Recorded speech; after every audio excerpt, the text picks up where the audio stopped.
नमस्कार, आप देख रहे हैं F9 न्यूज। तो चलिए रुक करते हैं आज की प्रमुख और बड़ी खबर पर। स्टेशन पर फायरिंग, आत्महत्या की घटना है, साहब को चाहिए एक्सटेंशन है।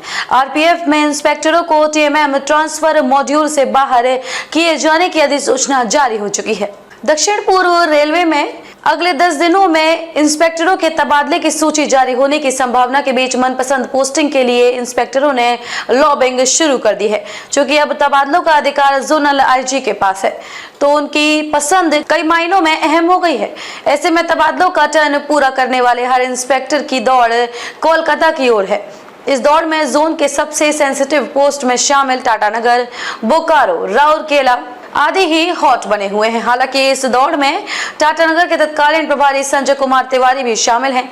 हालांकि उनकी दौड़ बेहतर पोस्ट पर तबादला पाने के लिए अधिक एक्सटेंशन के लिए है। आरपीएफ के सूत्रों के माने तो संजय कुमार तिवारी ने पुत्र की शिक्षा को आधार बना टाटानगर में पोस्टिंग के 1 साल का विस्तार मांगा है। यहाँ ये बताना जरूरी है कि Tatanagar zone south eastern railway का सबसे अहम स्टेशन है, जहां यात्रियों की सुरक्षा और विधि व्यवस्था अधिक मायने रखती है।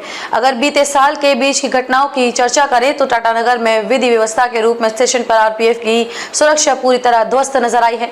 स्टेशन पर 2 बार फायरिंग की घटना हुई है, एक यात्री की हत्या हो गई है। रेलकर्मी की आत्महत्या, मारपीट की कई घटनाओं से लेकर स्टेशन प्लेटफॉर्म में बच्ची के अपहरण से आरपीएफ को बार बार सवालों में खड़ा किया है, शर्मिंदा किया है। बच्ची के अपहरण के बाद संजय कुमार तिवारी को अटैच भी किया गया था। इन घटनाओं में आरपीएफ की मुस्तैदी कहीं नजर नहीं आई है। इसके लिए जिम्मेदारी तो आरपीएफ के कमांडेंट और आईजी को तय करना है। लेकिन यात्रियों और पत्रकारों की नजरिए से देखा जाए तो बीते 20 सालों में ऐसी खबरें व लाचार व्यवस्था टाटानगर स्टेशन पर कभी नजर नहीं आई है।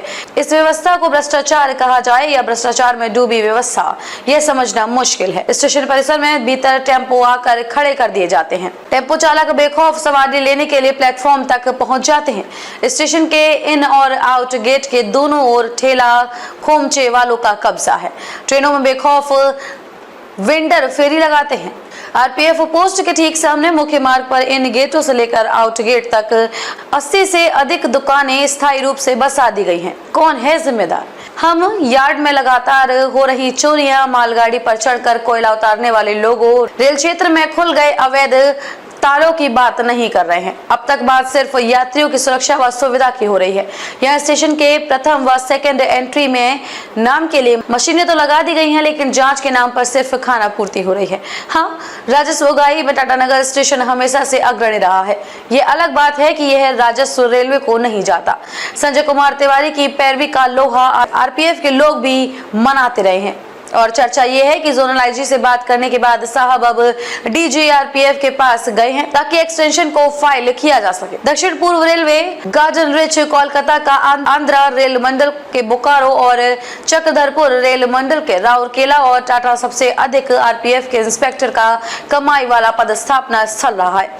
इन सभी स्टेशनों में आरपीएफ के इंस्पेक्टरों का महीना अवैध कमाई 10 लाख से ऊपर का है, जिसका कुछ प्रतिशत मंडल के आरपीएफ के कमांडेंट को जाता है, कुछ प्रतिशत जोन में बैठे आरपीएफ के आईजी और कुछ प्रतिशत इन इंस्पेक्टरों के पदस्थापना करने वाले दलालों को जाता है।